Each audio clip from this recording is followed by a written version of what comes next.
চাঁদপুরের হাজীগঞ্জ ও ফরিদগঞ্জ সীমান্তবর্তী এলাকায় নিয়ন্ত্রণ হারিয়ে একটি বাস সড়কের পার্শ্ববর্তী পুকুরে পড়েছে। এতে যাত্রীদের উদ্ধার কাজে এগিয়ে আসা স্থানীয় কয়েকজন সহ ২৫ জন আহত হয়।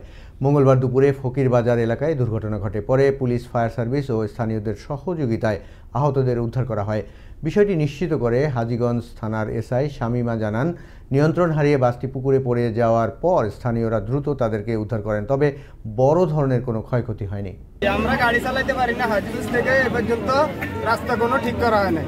সব রাস্তা পানি জমি যায়, এদিক দিয়ে এদিক দিয়ে রাস্তা পুরো ভাঙি গেছে, পুরো পুষ্করিণীর ফাট দিয়ে কোনো কাজ করে নাই। আমরা গাড়ি চালাতে গেলে অ্যাক্সিডেন্ট হয়ে যায়। তখন মানুষ আমাদের দেবো ওই টাইমে সন্ধ্যার সময় ফুল চিন দিল, এখানে মহিলা সরকার, পুলিশ সরকার একটা চিন দিয়ে দিকে পড়ে গেছে।